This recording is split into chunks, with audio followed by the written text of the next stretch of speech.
Welcome to the Tech Talks Daily Podcast, where you can learn and be inspired by real-world examples of how technology is transforming businesses and reshaping industries in a language everyone can understand. Here is your host, Neil C. Hughes.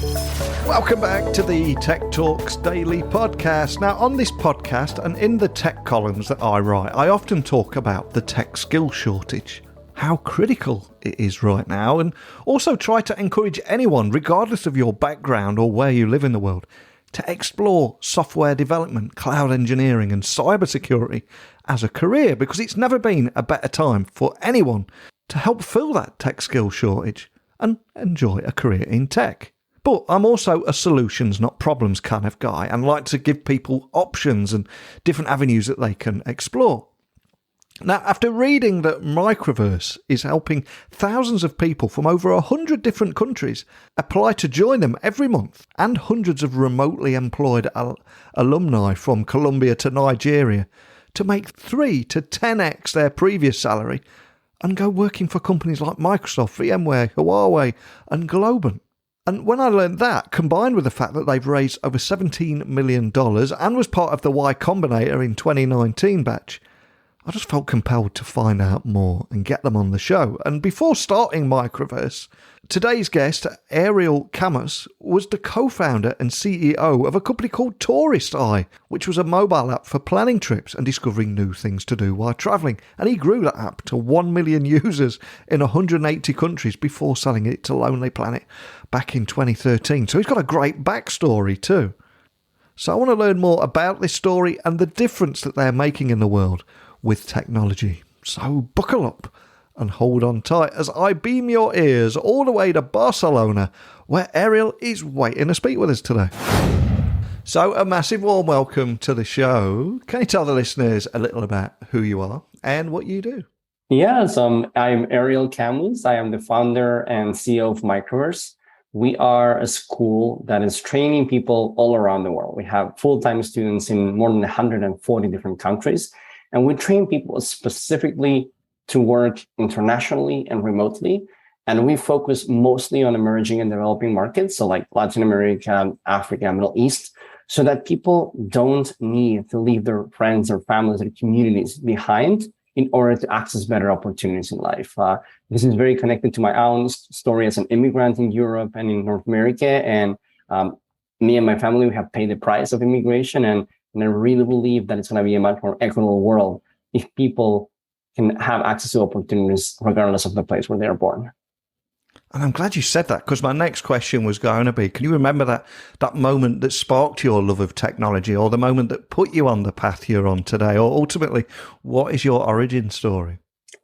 Yeah, so it starts quite early. And in fact, it starts with a person who sent me a message like a couple of weeks ago saying, hey, I might be going from Argentina, where I'm from, to Barcelona, where I live now, in a few weeks, and I would love to see you again. And I haven't connected with him in like 20 something years now.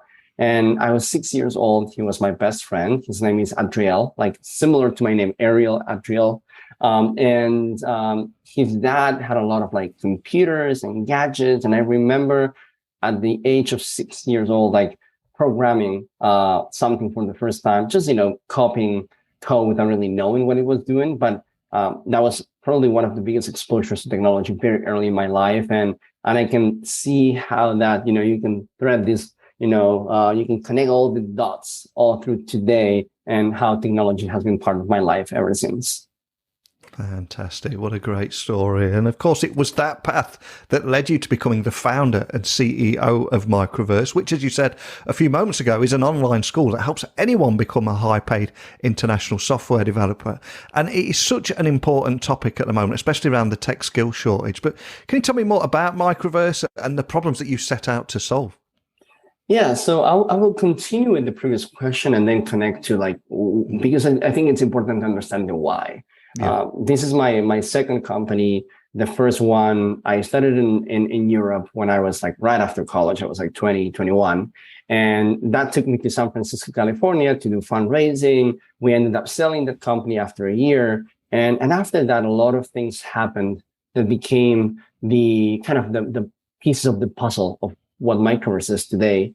But I think something important to highlight here is that after selling the previous company, I realized that I had spent 4 years of my life working like a lot on something where with people that I love working with a co-founder that is, an amazing friend in my life, but working on a problem that I was interested in as a user, but I wasn't passionate about. I wasn't solving, something that could make the world a better place. And I promised myself that if I was going to start a new company, I was going to choose in a very intentional and thoughtful way something that I could see myself doing for the rest of my life, because it can give me like purpose in the present, but also in the future, because it can touch both on the intellectual and on the emotional. And Microverse became that company because it checked all those 4 different boxes. And the origin story, it's happened through a few different aha moments that made me realize, okay, this is worth working on. The first one was right after the acquisition of the previous company. I spent 1 month in Burundi, in East Africa, teaching in the University of Computer Science, and it was a beautiful life experience. But it was also super frustrating seeing the most extreme side of the spectrum of access to opportunities in life compared to where I was coming from, San Francisco, like the mecca of technology, right? I had just sold the company for millions of dollars just because the acquirer wanted to basically hire 5 engineers from my team. And on the other hand, I was there teaching to all these people who were perfectly capable of doing those jobs, but they were just disconnected from the opportunities. So I went back to San Francisco obsessed with this problem. And how do we figure that out? Because it doesn't make sense for the individuals, for sure, but also it doesn't make sense for the companies. It doesn't make sense for the economy. Ultimately, it doesn't make sense for the world and the future of the planet, because we're going to need every talented human being contributing to the global economy to solving these massive challenges that we have ahead of us, like climate change, or space exploration, curing cancer, you name it. And it also got me thinking a lot about my own personal story. I came to Europe when I was 12 with my family. And when I think about everything my parents had to sacrifice for me to be where I am today, wow, I feel such a huge, sense of gratefulness for all of that. But they paid a huge price. And it made me think about how much better it would be if you didn't have to leave your friends, your families, your communities, if you didn't have to then go and make money somewhere else, but spend money somewhere else, pay taxes somewhere else, instead of staying around the people that matter to you. You can spend money locally, you can pay taxes locally. I think that's going to be a much more equitable world if we can figure that out. So I went back to San Francisco with this problem in my head. And the second, aha moment happened when I met the founder of GitLab. GitLab is a very successful tech company that went public last year. And I got to meet the founder when they were maybe 150 employees, I think. They are almost 3,000 today. And from the very, very early days, I'm talking 2014, 13, they were completely distributed remote. They never had a single office. And they had team members in 50, 60 different countries around the world. Even today, almost 10 years later, still the same thing. They went public as a company with everybody being remote. And when I saw the way they were building this company, this culture, and how they could hire anywhere in the world, I realized this is it. Remote work, it just makes so much sense. It's so obvious. It's it seemed inevitable that it was a matter of time, that it was going to become something normal. And of course, I could have never predicted a pandemic, accelerating the adoption of remote work. But, it happened. It was going to happen one way or another. It was the natural next step after offshoring, nearshoring, the gig economy, the freelance economy, remote work. It was just a matter of having the right connectivity, the right tools, the right playbook. And that was the last thing that was missing there. GitLab was writing an amazing public playbook that you can go to Google and you can search GitLab's team handbook. And it's 12,000 pages of documentation on how they run the company. And a big section of this is written so that any government, any company, any individual can take all those lessons and apply them to start a new remote business. And one of the things that I learned from them is, okay, you have all this potential where remote work can become the bridge between talents and opportunities, but you also have all these challenges because you're working now with people in a lot of different time zones, different accents, different cultures and religions, and you're working more asynchronously. There's a lot of written communication, multicultural cooperation, and all of these require new skills, a new playbook. So in order for remote work to become this enabler, we were going to have to come up with an educational model that could level the playing field for everybody in the world so that they can compete at equals from a technical point of view, but also a model that could teach the skills for this future work, skills for working in a distributed way, across time zones, in a synchronous way, in a multicultural setting. And that's where, I guess, the last aha moment happened. I was researching all this, the world of pedagogy for years, actually. And I remember this moment looking at the Wikipedia page of something called the Bloom's Two Sigma problem, which is a very common study in pedagogy. And there was this mention of peer-to-peer learning, collaborative learning, the idea of students learning from and with each other instead of learning from just one teacher that is centralizing the whole experience. And I realized this is it, because on one hand, we can create a model that is much more scalable, that also lowers the cost of education so that we can make this accessible to more people. But on the other hand, if you have a model where instead of learning from a teacher, you're learning from hundreds of peers from all around the world, that is the perfect environment to learn not just how to code or how to design or how to do marketing, but also how to work remotely and multiculturally. And that was the beginning of Microverse. It's about creating a school that is teaching technical skills at a world-class level, but also at the same time teaching the skills to work internationally and multiculturally. Wow. I mean, everything you just said makes perfect sense here in 2022. But when you first started out on this journey, I suspect that many in the world didn't kind of see that bigger picture. So it kind of shows just how far ahead of your time you really are. And also, if we look at wherever anybody is listening in the world right now, they will have experienced or seeing evidence of the tech skill shortage right across the board. It is a global issue right now. But just to help listeners understand the scale of that problem, can you tell me more about that massive shortage of, in particular, software engineering talent, and why ignoring that solution in this digital age is just going to worsen the problem, isn't it? Yeah, absolutely. And I think we have to think about what's happening to every business. If we look around us, we look at the landlord of the house we live in, or the owner of the restaurant across the street, or the people managing the gym around the house, or anything that you use today. Everything is becoming in some way a digital business, right? Mm-hmm. Everything now has the need for some technology in order to operate, in order to compete, in order to deliver its value.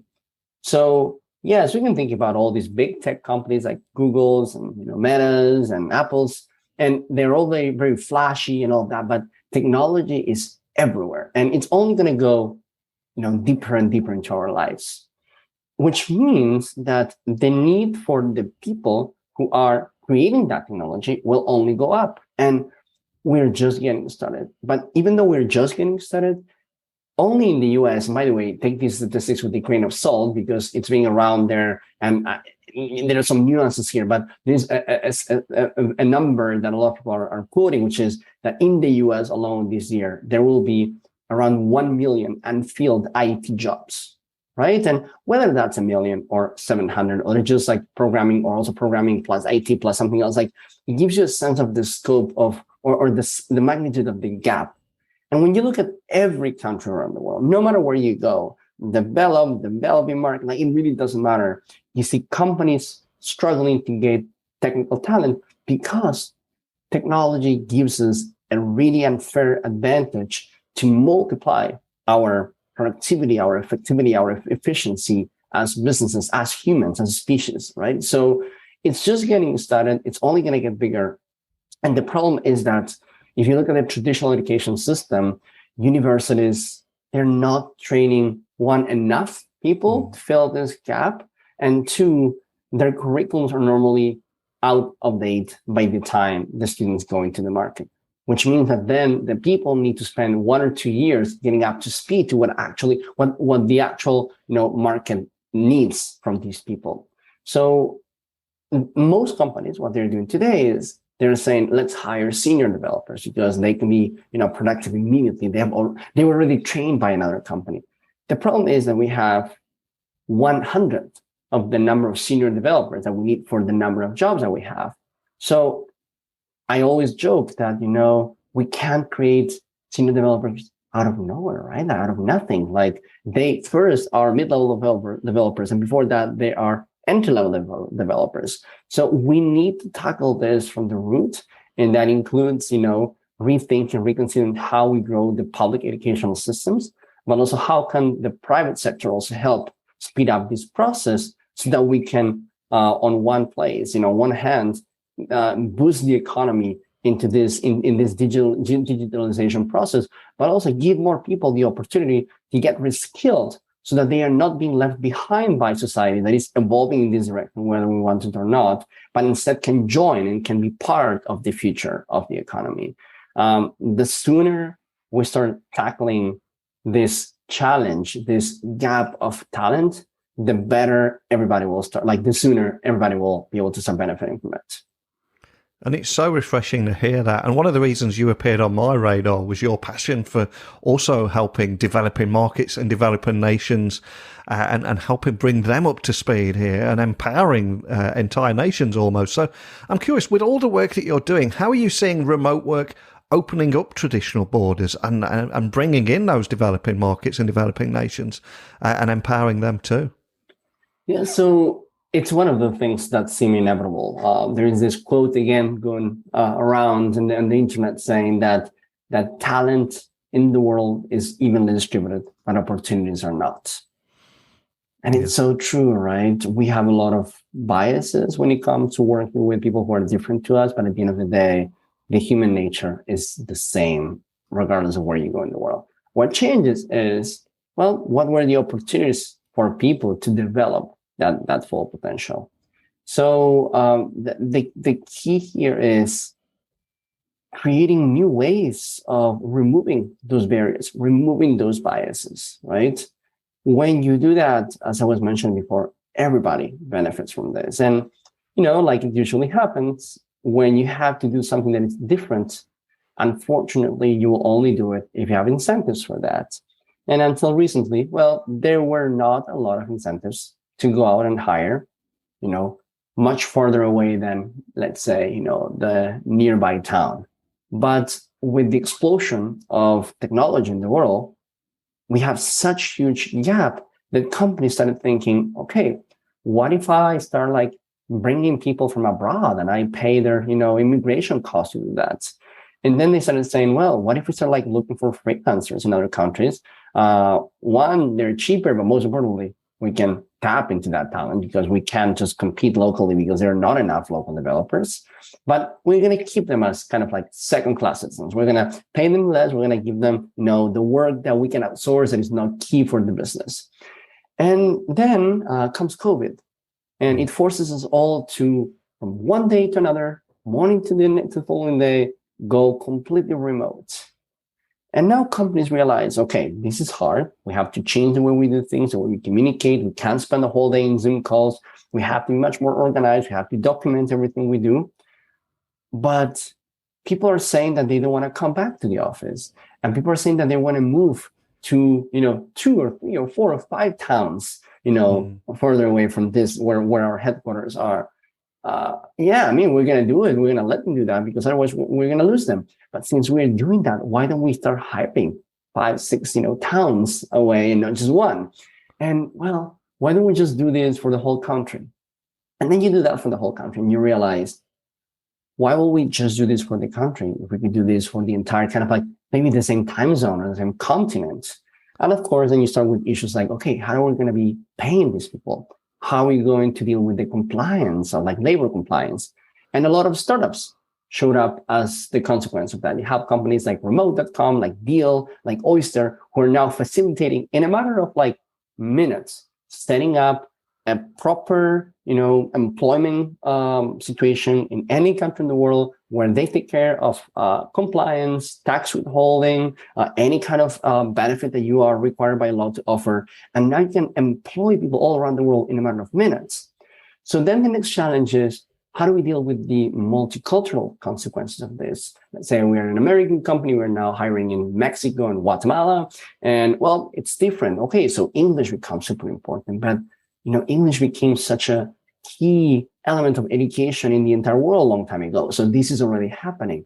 And then you have issues like infrastructure, where Africa, it's still a little bit at a disadvantage, but then you look at what people are doing in places like Lagos, Nigeria, and they simply just get 3 or 4 routers in their home. So then they always have a backup of the backup of the backup, and they figure it out. There is always a way.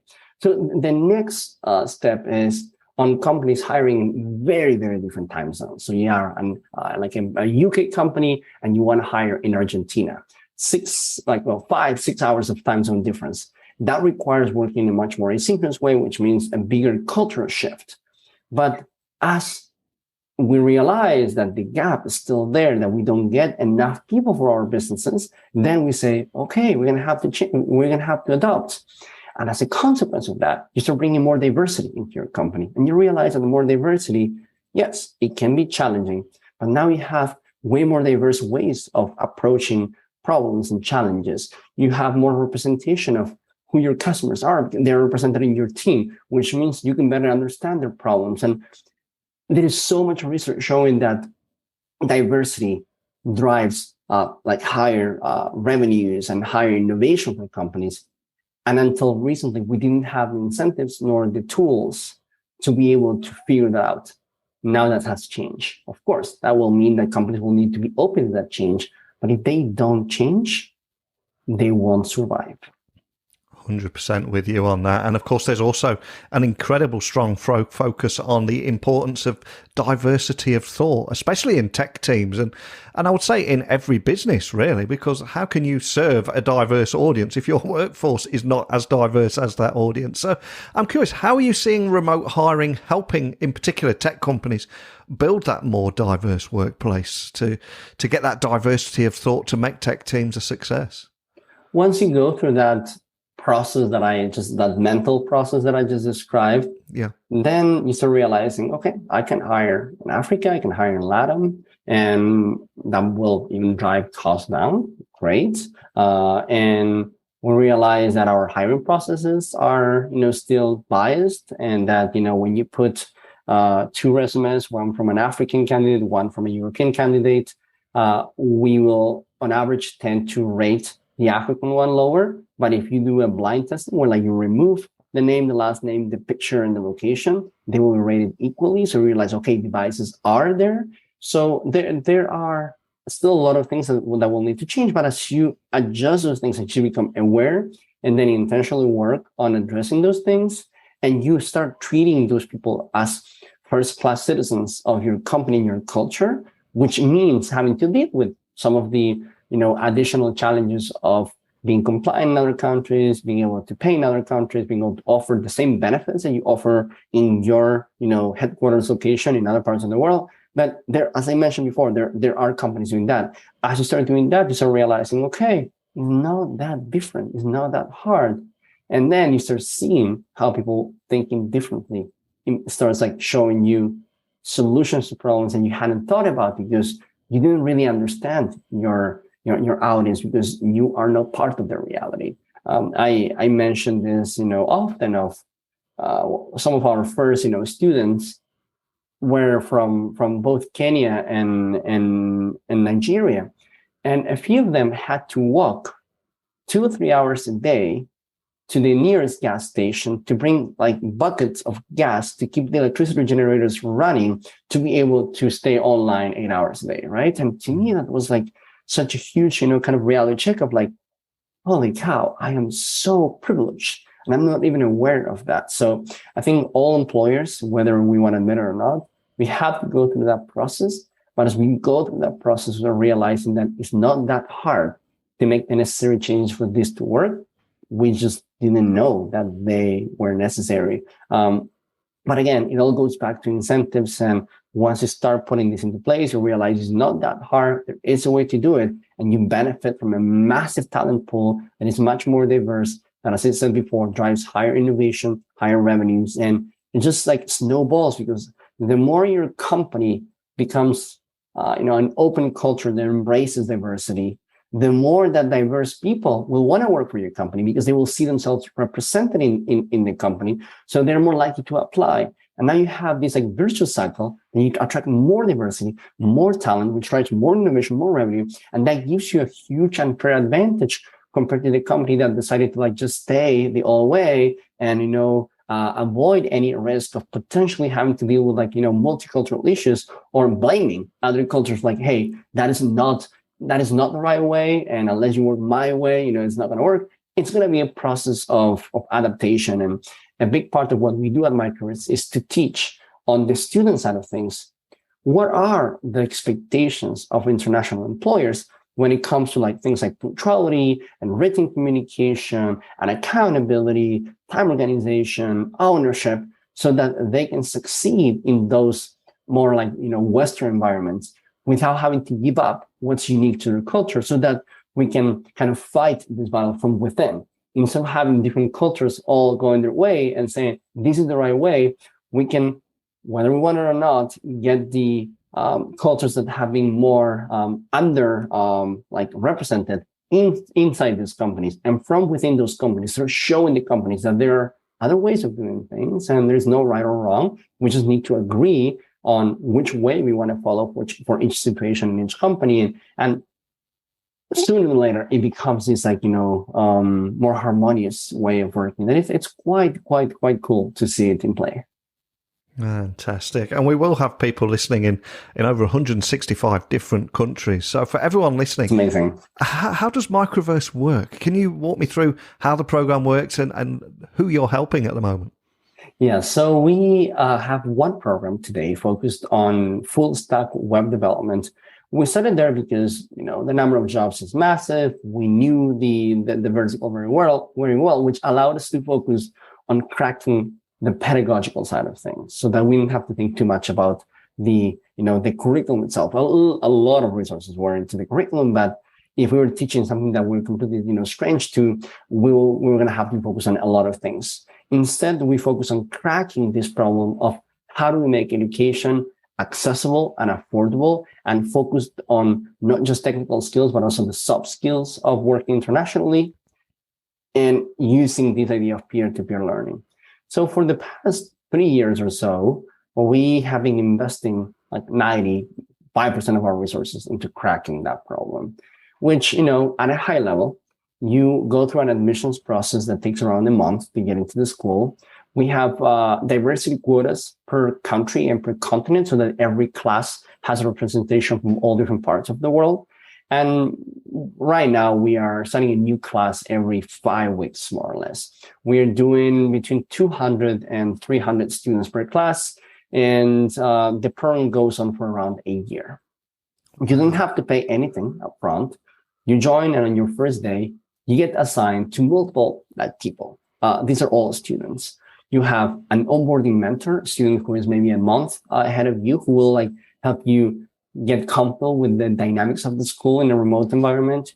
You have your coding partner, or your learning partner, or your group, your project group team, where you will be either working on the same project to get but in parallel and helping each other out, or you're working on the same project and you are one person is kind of like the one typing the code, the other one is guiding, and you're switching those roles. So you're building together the same project in a synchronous way, or you're working on a larger project as part of a team where you split the work and then you combine it once, you get to a certain milestone.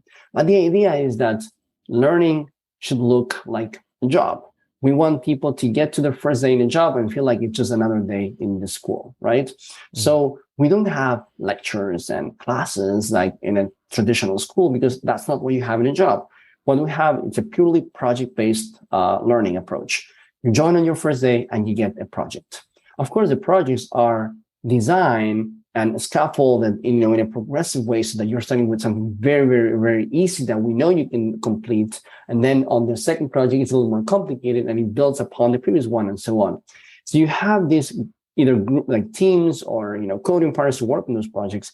And then you have more advanced students, maybe 3-4 months ahead of you, who already completed those projects, who already got reviews of those projects, who applied to become code reviewers, who were selected, were trained, and are being held accountable to do a great job. And they're reviewing your code every week. And if you get a thumbs up, you pass your review, then you can move on to the next week and to the next difficulty level. And you change working groups every single week. So by the end of the 12-month period, you get to work with co-reviewers, project reviewers, coding partners, people from, onboarding mentors, and you have stand-up session teams and stand-up sessions at the end of the day. You have morning session teams in the morning.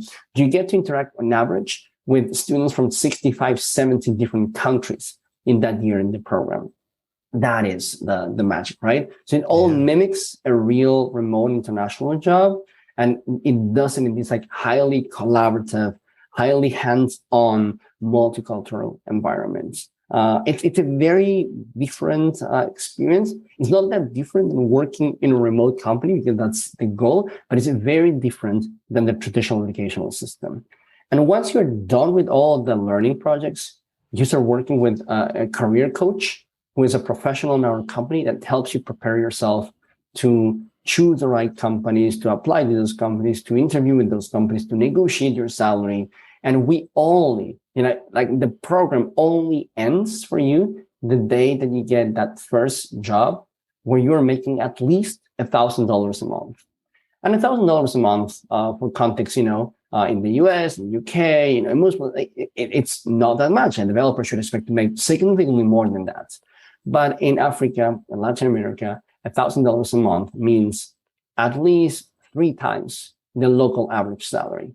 So we set that threshold so that we only get paid if we can deliver an outcome, a job that is radically better, higher paying than anything that you could have gotten locally. And that's how we differentiate ourselves from the local universities and the local boot camps and schools that are focused on training people just for local jobs. Whereas in our case, we are incentivized to train people for international positions, because otherwise we don't get paid. Well, there's something beautiful in that. I always say at the end of every episode that technology works best when it brings people together, but you're transforming the lives of people all around the world by teaching them this technology. And I'm curious, where do you go from here? How do you see the future of work and 2022 investment opportunities in this new world of remote and hybrid working? Ooh, what a question to end with. My thesis is always looking at the future and trying to find inevitabilities. Yeah. What's going to happen? Regardless of all the ups and downs that we go through, right? And this digitalization of the world that I was mentioning, that's here to stay. It's only going to go, up and up and up. And sure, there might be, market slowdowns like we're seeing right now with, increasing inflation and, but it's a matter of time, months, a few quarters, a year, 2 years. Let's be pessimistic here. Let's say 5 years, right? Eventually, the markets are going up and up and up, and hiring will go up and up and up. So investing in education, and particularly investing in education of people for the jobs of the future, that's only going to stay. And it's quite easy to know what are going to be the jobs of the future, at least, for the next 20, 30 years. Looking at climate change, right? It's inevitable. Unfortunately, at this point, then we're going to have to figure that out. So if you are looking for long-term investments, as an investor myself, I don't ever invest on anything short-term. I don't believe in short-term investment because I believe that markets are quite efficient for me, my ignorant self, to pretend to be more knowledgeable than, the average person in the short term. So I invest in the market. I invest in the whole market, in index funds, or I invest in things that will inevitably impact the whole world at large in the long term. And, that's where technology is one of them, climate change. I look for those kind of opportunities, and I always think long term in that way. Oh, I've loved chatting with you today, and I always like to end the podcast on a light-hearted note. And some of the biggest names in business, VC funding, and the tech industry have either been a guest or listened to this podcast. So I'm going to ask you, is there a person that you would love to have a private breakfast or lunch with, and why? And he or she may just say this. I wish he could listen to this episode and invite me to, have lunch or breakfast. I think it's quite impossible, unfortunately, because he's no longer alive. But I will say the Buddha, and the reason I say that is it's so in opposition to so many of the things that I've been talking about for the last half an hour, right? It's all about the present moment, right? It's about being content, with whatever it is that you have today or that you don't have today. You have to find your peace in the present moment. And while I spend a lot of time like visualizing and dreaming with the future and how can we make it better, how can we transition towards a better world, at the end of the day, everything I do, I choose to do it because it gives me joy and fulfillment today, right? And yes, I would love to help make the world a better place, a more fair place for everybody, regardless of where people are born. But at the end of the day, the things that keeps me going is every time, and this happens every day now, every time a student gets a job. And, I mentioned this story often. One of our first students, Kevin from Kenya, he said when he got the first job for Microsoft after our program, hey, my mom wants to talk to you. And I was like, why not? And I jumped in a Zoom call with his mom, and she looked at me with this massive smile, and she told me, Ariel, I am so proud of my son, but I'm also so grateful to you and the Microverse team. And those days, I don't care if we change the world, if we get 1 million students, or we get 100 students, because I know that I just put a smile in someone's mom's face. Oh man, there are not too many jobs that can give that joy. That's what I wake up for every single day. And sure, it's great to have long-term ambitious goals, terrific if you have them, but at the end of the day, it's the present moment that matters. And I think that I'm talking in a very rational way about this, but I think having the opportunity to have this kind of conversations, or most importantly, maybe listen to someone who is at a different level of really, making this part of who they are, I think that will be a unique opportunity. It really is. And I cannot thank you enough for coming on the podcast and sharing your story today, and such a powerful message. And for anyone listening anywhere in the world, can you just point them in the direction of where they can find you online, find out more information, contact your team, etc.? What's the best starting point for everything? Absolutely. So Twitter is usually a good place to find me, twitter.com/Ariel Camus. Also LinkedIn, but feel free to include a note if you send me a message. And then if you're looking for talents from our network, we have, microverse.org.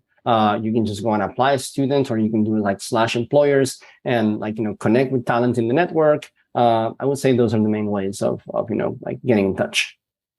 Well, as I said a few moments ago, technology works best when it brings people together. And the fact that you're bringing thousands of people from over 100 countries that are currently applying to join Microverse every single month, and hundreds of remotely employed alumni from everywhere from Colombia to Nigeria are making 3 to 10x their previous salaries working for tech companies such as Microsoft, VMware, Huawei and Globant, and there's so many other big names there. So I urge anyone listening to check you out. But more than anything, just thank you for bringing all that to life with your very human story today. Thank you for having me. It's been a pleasure.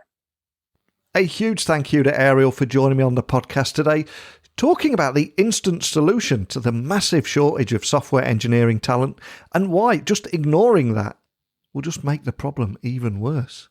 And also for talking about how remote hiring is helping tech companies build a more diverse workplace and what that future of work might look like. But what we're talking about here will impact every single person wherever they're listening in the world. And I'd love to hear your story, whether you're living in Colombia, Nigeria, Europe, or the US, Canada, India, Wherever you're listening, I'd love to hear your story and how you are tackling this problem, or your thoughts on it and how we can overcome it. I'd love to hear it from you. So you've heard from me today. You've heard from today's guest. Now it's your turn. Email me now, techblogwriter@outlook.com, Twitter, LinkedIn, Instagram @NeilCHughes. And my website, if you'd like to work with me, is techblogwriter.co.uk. So a big thank you for listening as always. And until next time, don't be a stranger. Thank you for listening to the Tech Talks Daily Podcast with Neil C. Hughes. Remember, technology works best when it brings people together.